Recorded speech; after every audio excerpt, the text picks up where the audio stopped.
Oh man, let's get it cracking, man. Let's get it cracking. I saw Raw a little bit early, and not only that, of course, on top of that, I was watching it on my way from work to the house to the crib. I watched it a little bit while I was at the crib. I had to hurry up and watch it before the finals came on because I gotta see Wemby earn my money. Wemby has it. Wemby's been blowing it for me. Look, I think I've only put down maybe like what 250. You know, because like I didn't put down like a crazy amount of money. But damn it, Wemby, I need you to do better. It's like I just need you to do better. Do better, be better, because my pockets are on the line here, brother man. I need to earn. I think I'm only winning like $10. You know, like I think I'm only winning like $10 because I have him like winning MVP and things of that nature. And he's fumbling. My man's fumbling completely, struggling for me. And I just need some help, Wemby. Wemby, please don't do this to me. It's like don't do this to me, my guy. Right now, if you want to update it, is we're in halftime right now, and looking at it, I'm still waiting to look at it because I was also going through the show, doing the prep, so I can hurry up and get the show going on the road. Going through the show, and so cool, making sure the audio sounds good as well. We're good on that side. I'm looking at Draymond Green. Some people, as I like to call him, my twin. It's like Draymond Green is also on the forefront. Is Cardi B performing? They got Cardi B performing on the halftime show. At least her name is flashing all over the place. Man, they got Cardi B out here. That's crazy. But of course, they're in halftime right now, so I'll continue to give you guys updates as the show goes on. But let's just get started on the highest note possible. Hello, all, and welcome to the Hill Turn Podcast. I'm your host, Isaiah Jackson Jr. Of course, jumping right into the show. Monday Night Raw has taken place, and of course, we got to talk about the King of the Ring. We got to get into Rey Mysterio, looking like he about what 20 years old, man. Rey Mysterio looking like he back in this. I mean, did Rey Mysterio ever get out of his prime? Like I ain't trying to meet Ryan. Like I ain't trying to be that guy to meet Ryan, but like has Rey Mysterio ever gotten out of his prime? Like Rey Mysterio has always just been an absolute dog. And it's been so fun to watch Rey Mysterio and to say that you've been a Rey Mysterio fan for that long, And I don't think Rey Mysterio has had any haters. Like if you hate Rey Mysterio, there's something like seriously wrong with you. Like there's something wrong with you as a person, as a human being. If you have a problem with Rey Mysterio, because Rey Mysterio, I mean, I have yet to find any negative story. Yeah, Cardi B out there. God. But I'm sorry. Let me snap back on it. Let me start back on it. But dang. I'm sorry. Okay, I'm done. But Rey Mysterio has just always been a dog. And let me tell you, I'm going to keep saying this. I'm going to keep saying this until I'm blue in the face. As a matter of fact, let me actually turn this into a post because I gotta see if anybody ever heard this or I'm just straight up delusional. My family, so it's not just me, but my family once heard a story after Rey Mysterio had his knee injury. I believe it was with that match against Chavo Guerrero. I believe it was the I Quit match when he was dangling from some type of equipment, on stage, and he's like, "I quit." You're not gonna see this in the clip, if I'm completely wrong. But yeah, if you remember that, I believe he took like a crazy amount of time off because he was dealing with knee injuries and knee surgeries. And there was a point in time where it was a rumor going around that when Rey Mysterio came back, of course, he wasn't, jumping from the floor. He just came back, he did his little, roll around, pointing to the crowd. But there was a point in time where it was a rumor going out that was Rey Mysterio's cousin. Like, this wasn't the real Rey Mysterio. This was a fake Rey Mysterio. This was Rey Mysterio's cousin. He got, like, Rey Mysterio's tattoos. Like, this was like an imposter. And, like, this wasn't just me. Like, my whole family, like, believed, at least the kids, like, we all believed that this wasn't the real. At least we kind of had our speculations that maybe this isn't the real Rey Mysterio. Like, he ain't doing his little jumpy thing out, like, anyway. And now, granted, we're all like 8. It's like, let me also throw this in here. Like, we can't be no more than 10 years old. So, like, when we're hearing this, like, and I'm putting this out there because there has to be somebody else that has heard this rumor or has heard this story. Am I a psychotic psychopath? It's like, am I going nuts? Or was this a thing that was taking place? Or was this a rumor, that was going around back in the day? Somebody please inform me. Was this a rumor going around back in the day? Because I fully believed at some point in time that this wasn't the real Rey Mysterio. This was Rey Mysterio's cousin, just with fake tattoos, just like, because I think he got chubbier too. Maybe that could have been because, maybe that could have been the roids. I ain't trying to, allegedly, I ain't trying to be like that, but he was also, I think he was one of the people that were suspended, once the drug tests start coming through. I ain't trying to be that guy. That's alleged. But, like, I just need help. I just need somebody to inform. Matter of fact, we're gonna look it up. We're gonna look this up, and I need you guys to. I'm gonna screen share this because I need help. I need help here. Let's go. Oops. Which one is it? Okay, it's right here. Got you. We're gonna do it right here. Jeez, which screen are you sharing, brother? Okay, it was sharing the wrong screen. Screen share. There it goes. That's better. I like that. DDD. That was an accident. I was just seeing if it worked. Well, was there a rumor that Rey Mysterio was his cousin? I don't know how to word it. I don't know how to word it. Fake Rey. Let me see. Fake Rey Mysterio rumor. Cousin. Just throw cousin in there. And I'm sorry to just do this in the middle of the show, but damn it, it's gonna bother me all day.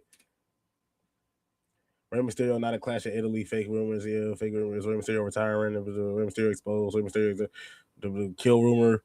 Rey Mysterio retiring. Okay, no. Okay, screw it. I'm gonna just take the L on this one. But there's got to be somebody out there that's heard this rumor before. So let me know. Let me know expeditiously, because I gotta get this. I gotta get this out of my chest. But Monday Night Raw took place earlier today. Well, earlier for us. And honestly, I thought it was pretty badass. I thought it was a pretty dope Monday Night Raw, at least for the most part, from what I saw. I had zero problem with the Monday Night Raw that was taking place today. And even with Penta taking on Rey Mysterio for the IC title match, since we're talking about Rey Mysterio and him being fake and all, him being his cousin and all, I thought Rey Mysterio just put on an absolute banger of a match. He just looked so young from the moonsault, from the moonsault outside of the ring. The Hurricane Rana that he put up, him almost breaking his neck off that Poison Rana, but still being able to pull off that 619. Just an absolute dog, man.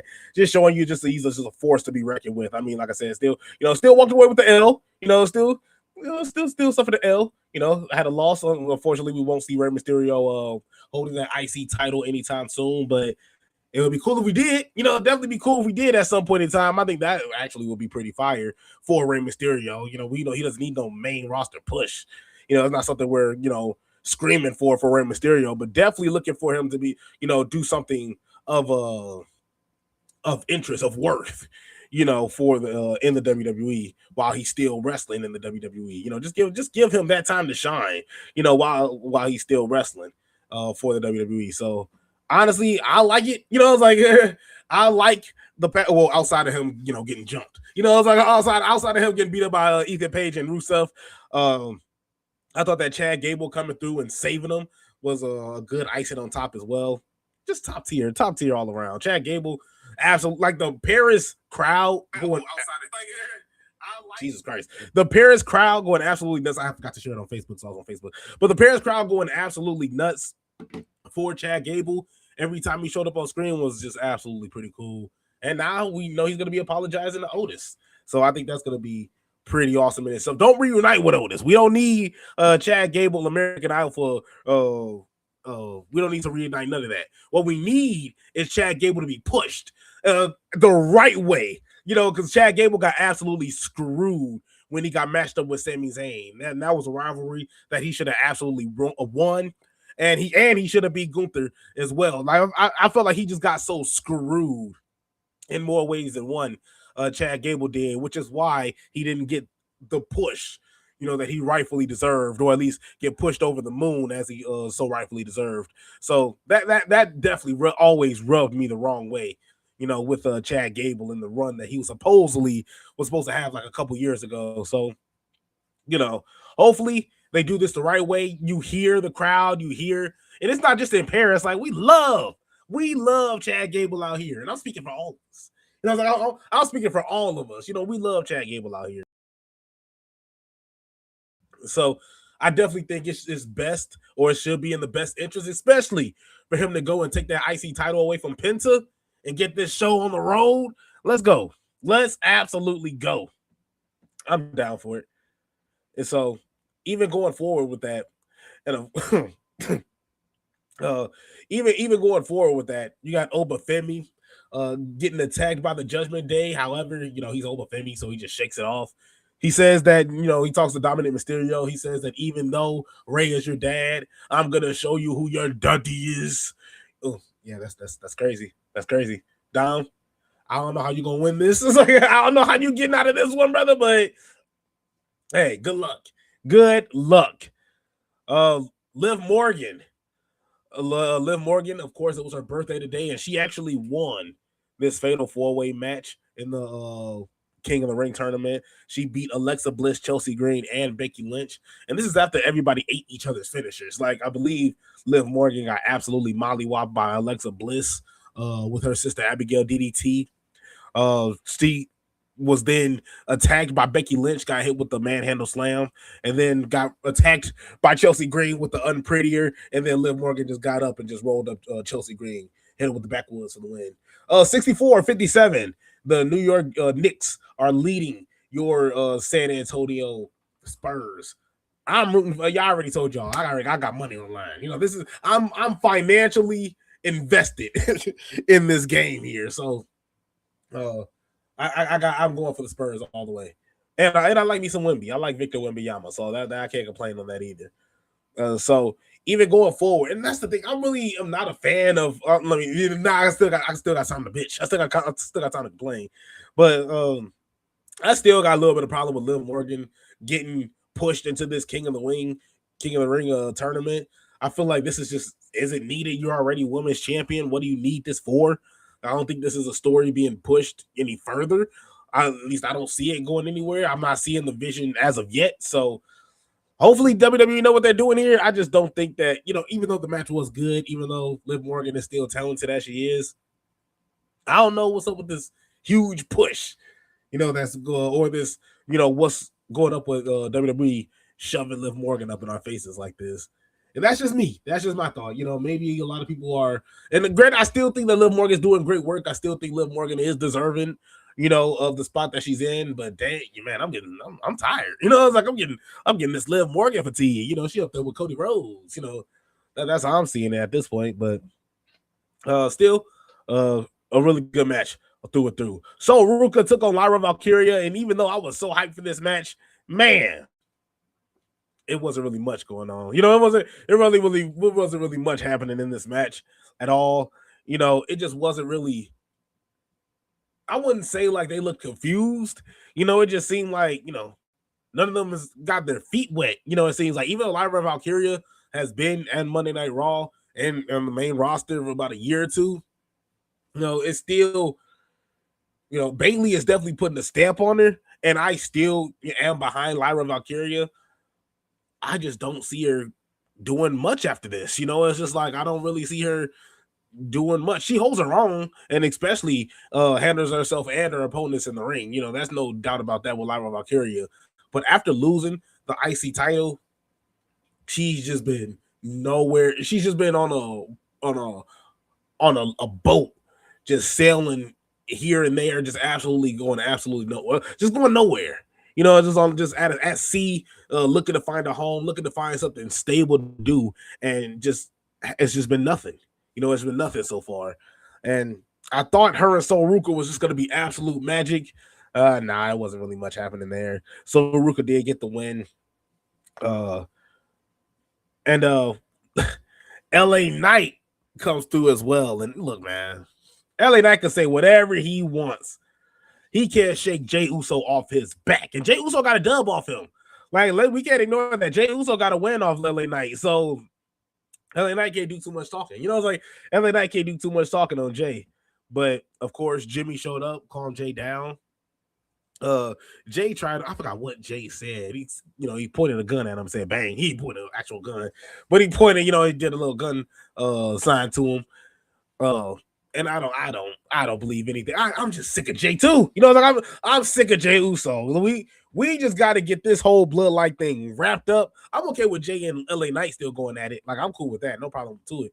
But whatever this bloodline thing is, like, it just has to end. I'm glad we're progressing on to greater pastures, but man, we gotta hurry up. It's like we just gotta hurry up at this point. I do think the mic toss was funny. The mic toss that was absolutely missed by LA Knight. LA Knight should have grown 2 inches. He should have known that. Just absolutely missed the catch. Throws the mic back so they can redo it. And of course, the catch afterwards was absolutely spot on. So huge shout out to that. Talked about Penta and Ray. Javon Evans taking on Seth Rollins, Talatunga, and Ricky Saints. Absolute banger. Ricky Saints tornado DDT looks so fire, and it always has to include the person that's selling it as well. How they sell it. And Javon Evans looked like he was absolutely like he died. It's like he just looks like he just absolutely got just murdered in the middle of the ring, and it was so. I guess it's also awful to say, but it was so cool to watch. It was just so cool to watch, man. And so I got to give it to, and he did that one-legged Ricky Saints. Like, he grabbed Javon Evans, one leg up. Usually you'll see the 1-2 like a Spike Dudley. It's like a 1-2, then you do a little spin around. Man, Ricky Saints just whoop, and just a little kick up, kicking his legs up in the air as he's doing this little tilt around. I thought, like, Ricky Saints is just amazing. I love Ricky Saints. Love me some Javon Evans. The NXT call-ups are absolutely doing their thing as they should, and I love every bit of it, man. I love absolutely every bit of it. So you got to give it to him. And Javon Evans got the win, man. Javon Evans got the win, even when because of course, you had to get some tomfoolery with Braun Breaker interfering as well. No, you still got to get into some of that, but even with it looking like Ricky Saints was going to get the dub, Javon Evans just flies out of nowhere, hits that OG cutter on Ricky Saints for the dub. Absolutely needed. Absolutely needed. Dominic Mysterio, of course, is going to be taking on Obafemi, as it was seen. And so that's, Dominic Mysterio. I don't see him sneaking out a win. I think that's going to be kind of hard. So usually I would be like, there could be some way trying to play devil's advocate. Nah, I don't see it happening, brother. I see Dominic Mysterio just getting absolutely wrecked. Just get absolutely blitzed in this match. Now, I don't think squash, I don't think it's going to get that far, but absolutely wrecked. Oh, we got a foul. 68-65. New York Knicks taking on the San Antonio Spurs. Got to throw that in there, of course, for my sports fans, of course, as I'm watching the game on the side as well. Let me see. I want to pull up this bracket for you because I can talk about this bracket all day, but I'd rather just show you guys. So let me see. Let me see. There it goes. Boom. All right. I'll put this on the screen for you. So, of course, looking at the King of the Ring tournament, Obafemi taking on Dominic Mysterio, and we have to wait for SmackDown to see if it would be Jey Uso, LA Knight, Royce Keys, or Finn Balor, to take on Javon Evans. If it's Jey Uso, which I hope it isn't, I think we're going to get a banger of a match. I think we're just going to get an absolute banger of a match. I think that's going to be a whole lot of fun in itself. And, of course, if it's Royce Keys, I think Javon Evans gonna have a problem. I think Javon Evans might have a little bit of problem. But everybody else, I think Javon Evans can get the dub over. It's just a matter of who's going to be seeing Obafemi and who's going to be, because Javon Evans taking on Obafemi, I mean, we've seen that before. We've seen them lock horns before in NXT. So, seeing that on the grand stage, like Night of Champions, isn't going to be a problem at all. I think that's going to be just as flashy, as they are in the ring. So that is King of the Ring. And of course, that was Monday Night Raw, just running through it in itself. This was the heel turn 30, was where I just do a little 30 minutes and call it a day. But there was more things I wanted to talk about. There was more I wanted to get into, there was stuff on my heart, things on my heart here. Because I really wanted to talk about the WWE Tag Team division.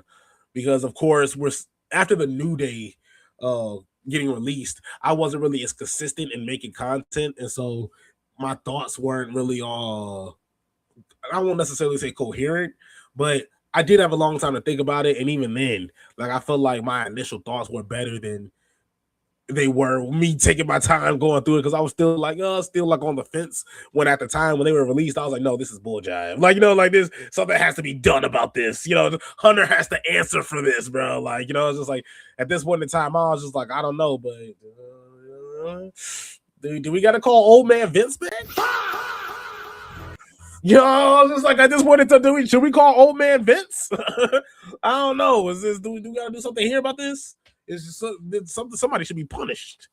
But I want to talk about the tag team division. So of course, when you type something up on the internet now, of course you get the AI. You don't even ask for it. It's just like you can't. It just automatically happens. You get an AI answer, and so I just typed up WWE current tag team division, and this was the answer I got from AI. Current WWE Tag Team Division, June 2026. WWE Men's Tag Team Division is marked by limited depth, frequent roster churn, and a lack of consistent creative direction, with many top teams either short-lived or built around injury circumstances. Damn. Like, it's like that's spot on. And that's coming from Yahoo Sports as well. So just looking at the current tag team champions, of course, Austin Theory and Braun Breaker, of course, with Logan Paul being injured with a torn tricep. And then of course you had Damian Priest, and R-Truth, and they've been holding the title since March. They defeated Tama Tonga and JC Mateo. JC Mateo was released, leaving Tonga as a sole active member of the MFTs.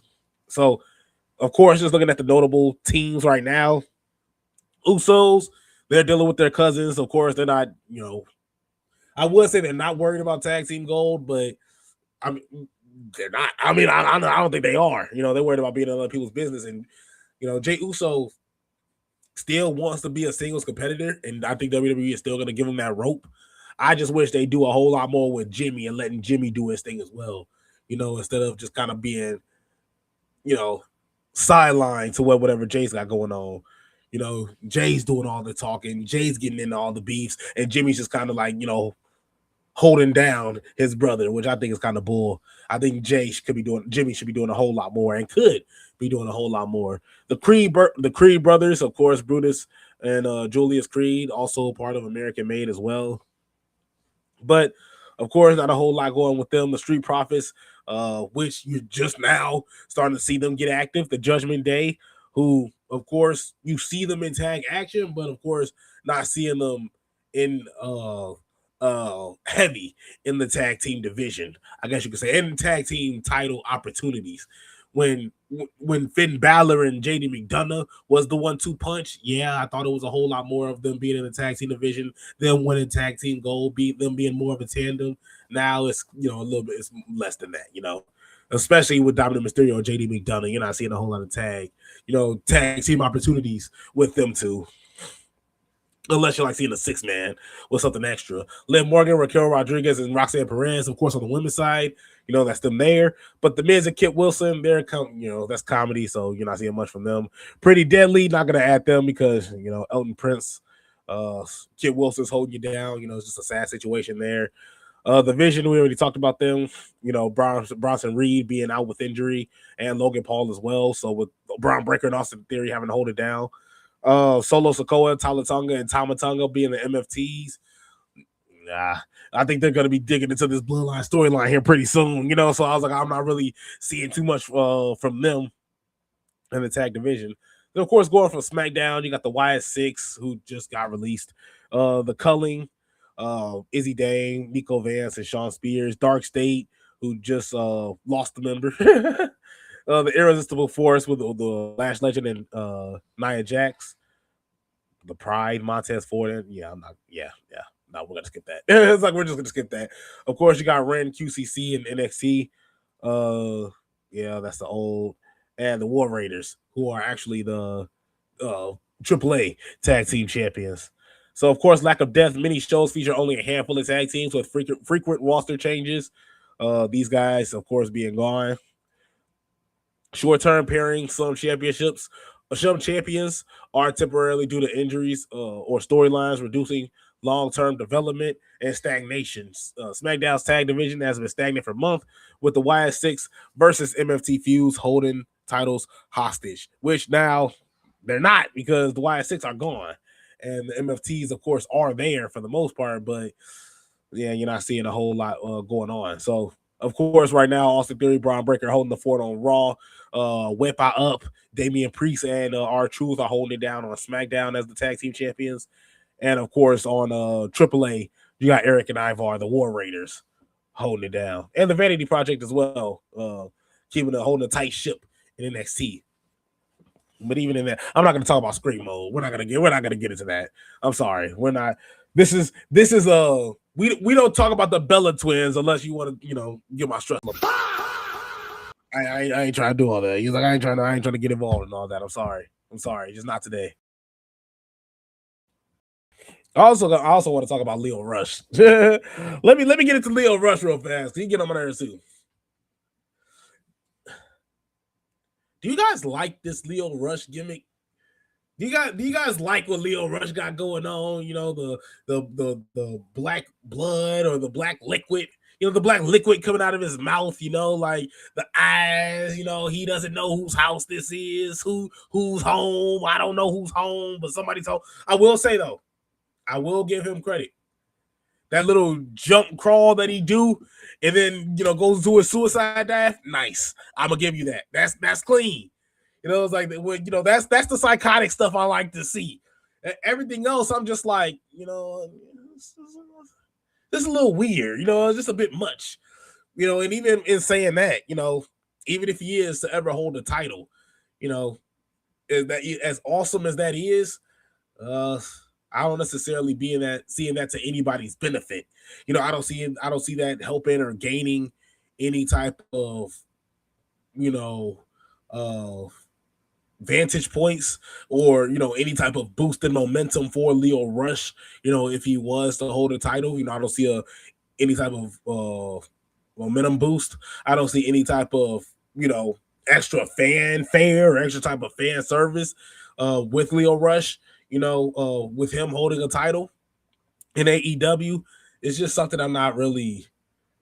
I don't think is. I just don't think it's a good what's it called? I don't think it's a ticket seller. That's no disrespect to Lio Rush. It's just not for me. I just don't think the gimmick is a ticket seller. Am I being a hater? Am I being a hater on Lio Rush? Because honestly, he does great work in the ring. Like he's not a whack wrestler. Like I'm not going into that at all. Like I'm not clowning him as a wrestler at all. It's just the gimmick itself.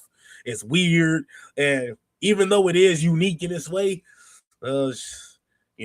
how far do you really see it going? Do you see him holding an AEW World Championship, or do you just see him stuck on the mid card, or do you just see him as a fun gimmick? You just see, every once in a while, and him not even necessarily being on the winning side for majority of it. But all in all, I just think it's a bit weird, and I just don't see it being having a huge momentum boost, for Lio Rush if he was to go further, in terms of winning a title in AEW. I just don't see it, helping him out or AEW out in more ways than one.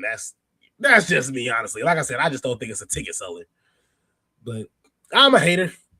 I'm just a hater, an AEW hater, AEW's been good though. Like that's something I just can't lie on. AEW has been good. It has, held my attention, for the most part. There's usually times where I'm just like, not today. What? Just not today. Not today, Satan. No, I'm not ready for it.